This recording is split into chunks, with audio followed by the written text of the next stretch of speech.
Let's go behind the Bible talk and let's mine the text together a little bit inductively.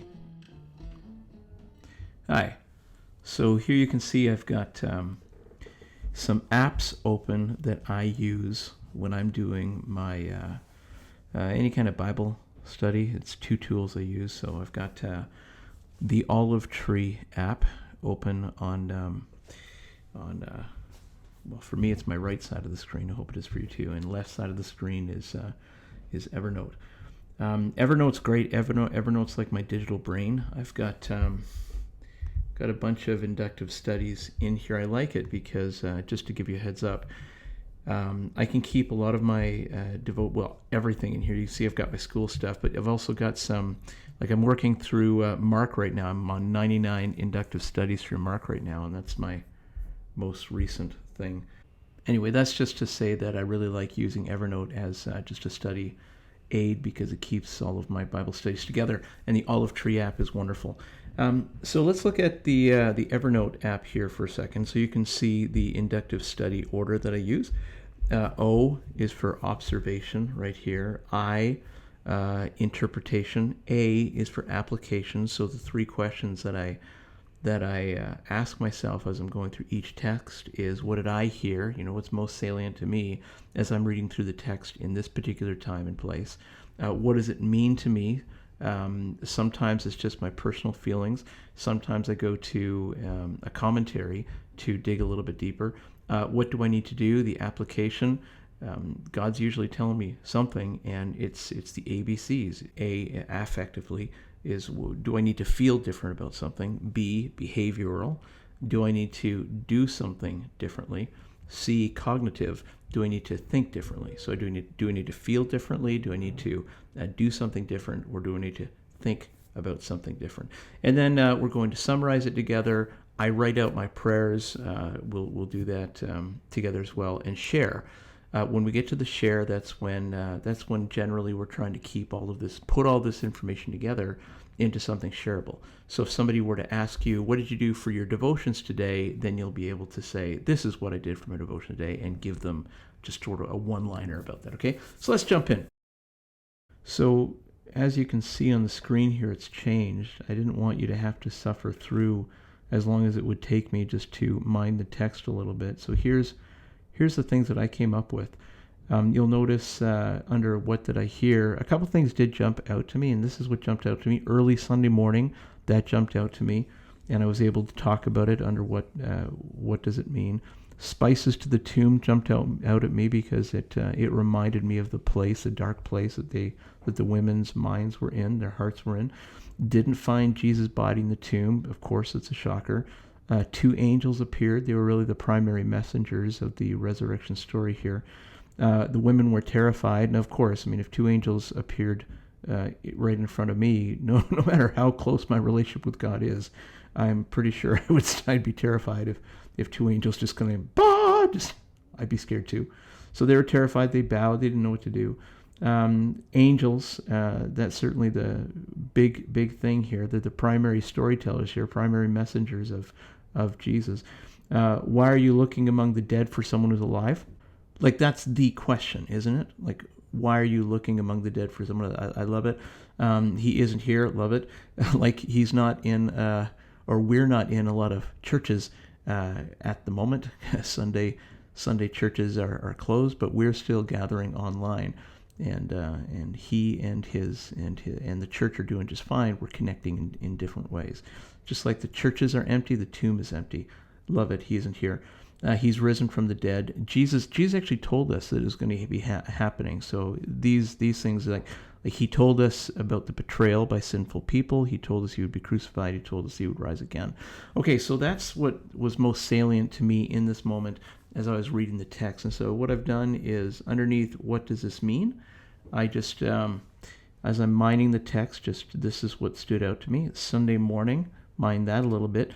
First of all, I was thinking about what the women's perspective was and what our perspective is. I'm guessing for the women it was a very rough week, very dark week, hopeless week, and it was probably a hopeless week because their friend and their Lord had just died. Now, remembering that they put all of their hope in this guy. He was their future. There was no other teacher that they were going to. They're completely committed to this guy, and they're following Jesus. And for them, it may have appeared, maybe he was just a man, because now he's dead, now he's in a tomb, and now we're very, very sad about it. Maybe we were wrong, right? So they're in a very dark place at the moment. So in my opinion, like, I'm not there, I can't really tell you, right? But in my opinion, to put myself in the story in the women's shoes, like, my hope would be dead, right, in that moment. But here it is, it's Sunday morning. And what I like about Sunday morning is it's not the last day of the week, it's the first day of the week. And I really love the note that it is the first day of the week, because it says that there's something new. It says that there's something new, there's a new beginning, there's something fresh, something exciting on the horizon. So I was thinking, what if we were in the story? What if you were in the story? Well, you know what? We could be in the story, because we are currently in a pretty dark place, aren't we? With the pandemic that's happening right now, and we're all on lockdown. And the last news that we heard from the Prime Minister is that we may be on lockdown until we get a vaccine. And how long is that going to take? Like 12 to 15 months? I have no idea what the future looks like. This moment, I don't know how long this moment is going to extend to, but this is a pretty dark moment for a lot of us. But you know what? Our Sunday is coming soon too. Like, we don't know when it's coming, but we know that Sunday's coming. There's going to be a new start. There's going to be a new beginning. So we may be just as unexpecting as the women were as they were walking to the tomb. I also wanted to comment on spices. That was salient to me. That kind of jumped out to me, because it helped me to figure out what was going on in the back of the woman's mind. So the women, they're living with their grief, they're living with their loss, and just in that moment of the grief and the loss, they're actually bringing spices to the tomb. This is closure. This is, I know my hope is gone. This is, I know the guy is dead. Let's just say a final goodbye. Let's just do this final burial here. They're bringing, like, the pandemic, their pandemic, the death of Jesus, in their heart. It's weighing them down, and they can't do anything except for follow the motions of their grief and the fear that they might be feeling. They weren't expecting something good to happen. And for us, in the middle of this pandemic here, that's a lot like us today. I think we're stuck in the middle of a pandemic. We're not expecting anything good, but Sunday's coming. A new week will dawn, and a new beginning will be given for all of us. And you and I, in this pandemic, we may be carrying our spices to the tomb with us, because woe is me, I am undone, all is lost. And I don't want to belittle that at all. I don't want to soften that up. Like, we are in the middle of a crisis right now, and we are carrying some heavy stuff right now. I know that just going out to the grocery store and buying groceries, that's an event all by itself. The lines are long, and we want to make sure that we're continuing to social distance. And my wife has a rule for me. I can't get back in the house without and reintegrate with the population of my house until I go upstairs, put all my clothes in a garbage bag so we can wash them, and I gotta get a shower. It's the only way I can reintegrate back into my own home after shopping. Like, we're in a crazy time right now. But you know what? Our Sunday is coming. We're carrying our spices, but our Sunday's coming. Now, the angels, they really jumped out at me. Here's what I'm thinking about the angels. Here's what it means for the women, I think. The angels were the messengers from God. They were the primary storytellers of the resurrection of Jesus. There was no other way that these women were going to hear the news about Jesus' resurrection unless somebody had told them. They were showing up to an empty tomb. What would you think? Like, what would you think? Show up to an empty tomb. He's not there. I don't know. So these two angels, just figures in shining white. I'm just assuming they're angels, because it looks to me like they're probably angels. They're the ones that communicated the message. So what does that mean for us? I think it's similar to us. Those around us are not going to hear the message of the empty tomb unless you and I, who believe in Jesus, who walk with kingdom agency, who walk with the agency of message tellers, good news carriers. We're modern day angels. Like, I'm not saying we're angels literally, but we are modern day angels because we carry this message, and it's you and I that steps into this story in this day and age as those angels, as the primary message carriers. Because, right now the churches are empty. People go to church on Christmas and Easter. A lot of people are C&E Christians. They go to church on Christmas and they go to church on Easter, and that's it. And those C&E people, those C&E Christians, they show up to church and the churches are empty. They can't even go to church. And they must be scratching their heads thinking to themselves, what the heck in the world is going on here? Well, you know what?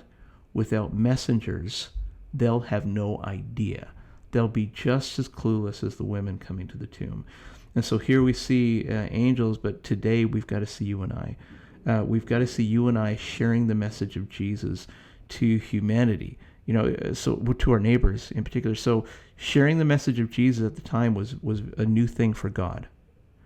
And I say that because sharing any message, doing any kind of communication right now with our neighbors is different now. We are relearning how to communicate even to people local to us. We just don't know what we're doing yet, and we're just sort of getting our new groove on. Well, God had to get his groove on too.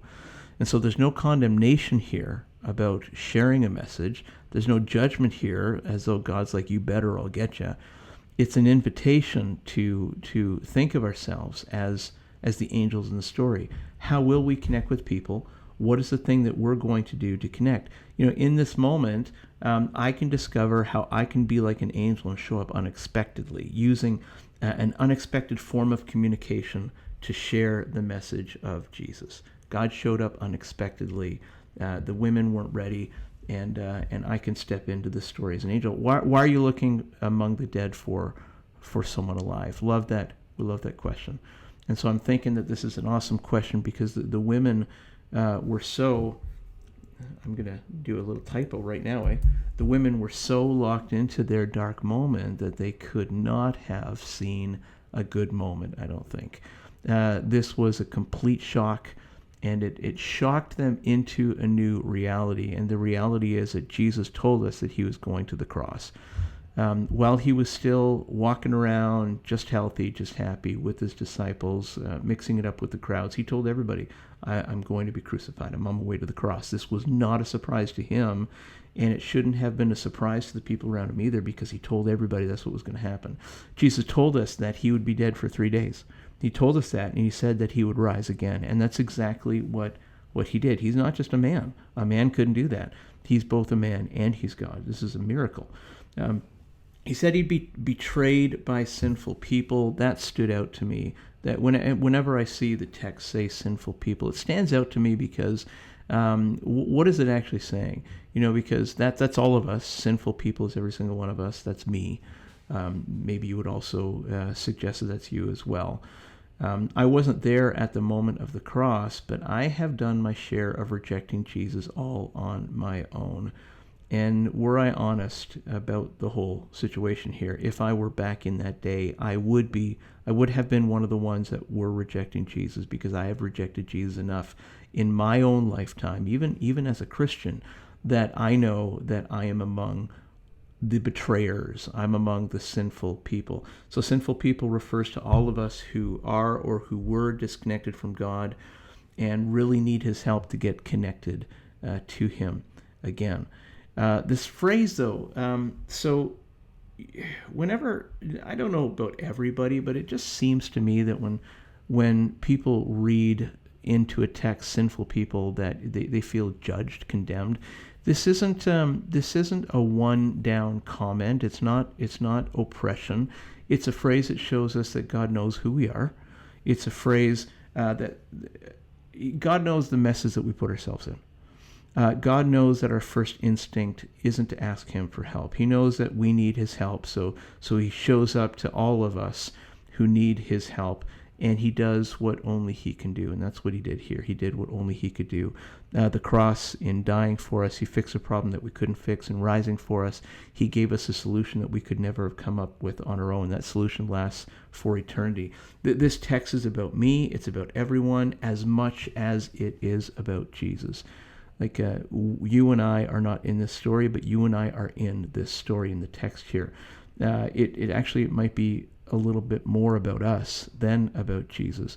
We, you and I, me and my neighbors, we are the only reason Jesus ever found himself on the cross. We are the only reason Jesus ever found himself in the tomb for 3 days, and we are the only reason he ever found himself rising again to life. It's about us as much as it's about Jesus. It's about how much he loves us. Like this is a love letter from God to us. This is totally love in action right here, self-sacrificing for our benefit. This reminds me a little of the pandemic. Actually, I put in my notes here that just reminding the darkness and the time that we're in. We have a problem right now that we have got ourselves into. And we can point fingers and say, well, they did it. It's about that. It's about those people. It's about that city. We can do that. But honestly, all of humanity, so one group of people were in the wrong place at the wrong time, doing the wrong thing. But you know what? We all have found ourselves in the wrong place at the wrong time, doing the wrong thing. It was just a matter of time that we were going to do something to affect the whole world that makes us this sick. And I think it's just going to get worse. God did not send, I don't mean COVID's going to get worse. I think the condition of the earth and people are just going to get worse as we learn how to do greater and greater things that affect the whole world. This is going to happen again. Something else is going to happen. We're going to hurt ourselves again. God didn't send COVID. He's not trying to hurt or judge or condemn or oppress anybody. This isn't an act of judgment from God. Were he trying to condemn us, what's the deal with the cross? If God wanted to condemn us, he would have never come to the cross. He never would have died, never would have rose again. That moment never would have happened. We would not be celebrating Resurrection Sunday today if God wanted to condemn us. This isn't it. God wants to help us. Totally, God wants to help us. And God really wants to let us know that he really loves us. In this moment, while we're in the middle of the pandemic, while we're locked inside of our homes, God willing, we're all locked inside of our homes and only going out when we need to stop the spread. God just wants to let you know that he loves you so much. He died, he rose again so that he could do something new for us. It's not about religion either. It's about relationship. God did this so we could befriend him, so he could befriend us. If we want to know how much God loves us, and I mean in a way that we really experience that love, then we'll accept his offer of forgiveness and friendship, and we'll choose to follow Jesus. All the stuff that I just said, this just came off the top of my head as I was going through the text here. It's not like I did a lot of digging into commentaries this time. This is just stuff that was just flowing as I was just mining those words and phrases that caught my eye in the first reading. What do I need to do? Based on that, my personal interpretation I shared with you, what do I need to do? Well, I need to remember that COVID, this pandemic, this crisis that we're in, it isn't here because God doesn't love me. It's not here because God doesn't love you. It's not here because God doesn't love anybody. Totally not. God's not judging anybody. You need to remember that COVID isn't an act of God against people. We caused this. We really need to own up to it. We, as a whole planet, as a whole people, this is where we're heading. We just keep on getting stronger and stronger, and our actions affect the whole world, and we're out of control. And we really act toward each other with a lack of humanity too often, and so we're going to cause more and more damage to ourselves.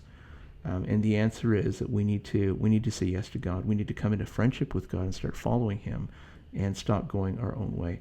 I need to remember that he still offers friendship and still wants to he still wants to draw us close to himself while we follow him into deeper experiences of friendship and love. So here's the summary that I came up with. Based on the application, the interpretation, here's the summary that I came up with the text. Just very simple. The passage reveals how much God loves us. His love is so great that he died to help us fix a problem that we couldn't fix. He rose again to give us a solution that we couldn't reach on our own, a solution that will last eternity.